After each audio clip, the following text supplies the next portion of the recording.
In this video, we'll provide guidance on what steps to take if your Warner Electric ER or FB type brake is not working correctly. Please observe proper lockout and tagout procedures for safety's sake. In addition to normal safety steps, be aware that to troubleshoot the brake, it may be necessary to power the brake without enabling all of the other machine functions. The key tool you'll need for troubleshooting would be a volt-ohm meter. Vertical mounting of ER or FB brakes can present some specific challenges and should be reviewed with Warner Electric technical support prior to usage. Before we dig into details on troubleshooting, let's make sure we're clear on the nature of these brakes. Both the ER and the FB type brakes are designed to disengage when power is applied and engage when power is removed. That is, release when electricity is applied and engage when it is taken away. The magnet assembly for either an ER brake or an FB brake includes a set of permanent magnets in addition to the standard coil. The permanent magnets are shown here in red. These permanent magnets provide the magnetism that causes the armature to engage against the magnet. To release or to disengage the brake, DC power is applied. The electromagnetism created in the coil creates a magnetic field that offsets the magnetism from the permanent magnets. Let's start troubleshooting with the most basic step. If your ER or FB brake will not disengage, it may be that power is simply not reaching the unit. Use a voltmeter to measure the voltage at the terminals of the brake to make sure power is reaching the brake. If power is not reaching the brake, it will not release. Check to ensure that power is going to the power supply, to the switch, and then to the brake, and troubleshoot the circuit appropriately. A somewhat rare but possible issue may be that the coil has been damaged during shipment or handling. All units are tested prior to packaging.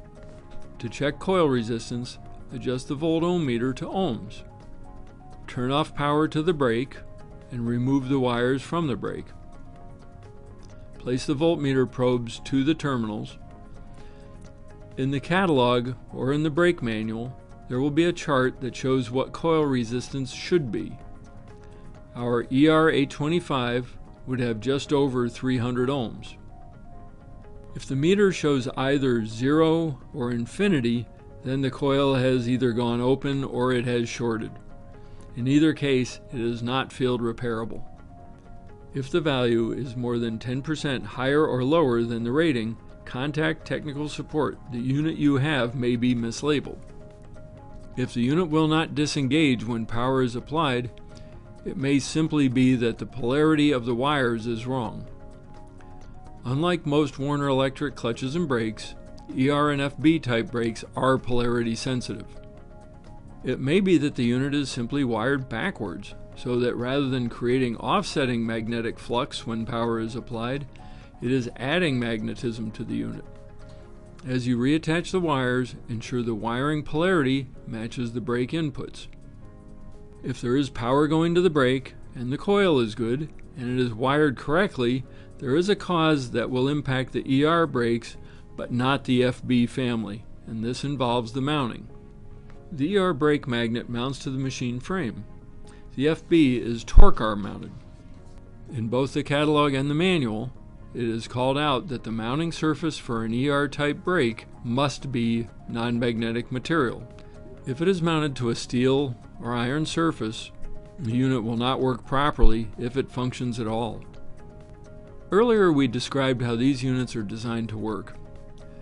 If you are mounted to a magnetic surface, the magnetism is no longer in an enclosed circuit and it can flow into the machine frame. In our graphic, you can see that the magnetism is no longer isolated to the brake. You will be unable to correct for this uncontrolled flow of magnetism. Just to state this clearly, the ER brake magnet must be mounted to a non-magnetic surface that is at least a ½ inch thick. This is not an option, it's required. If you're mounted to a steel or iron surface, don't bother proceeding with this video until it has been corrected. So far, we have confirmed that there is power going to the brake, that the coil is good, that the wiring is the right polarity, and that it is mounted to a non-magnetic surface so that we have an enclosed magnetic circuit. This mounting surface issue does not impact the FB family of units. Since the unit is torque arm mounted, it is essentially magnetically isolated just as is. This last issue can impact both the ER and FB type brakes. The issue may be that the amount of voltage being provided is creating a magnetic imbalance. This can result in a unit that does not release, or does not release fully, or it will drag. As we noted a moment ago, we use permanent magnets to create the magnetism to cause the brake to engage. We use the electromagnetic coil to create magnetism in the opposite polarity so that the two magnetic fields offset each other. However, the two magnetic fields need to be nearly equal.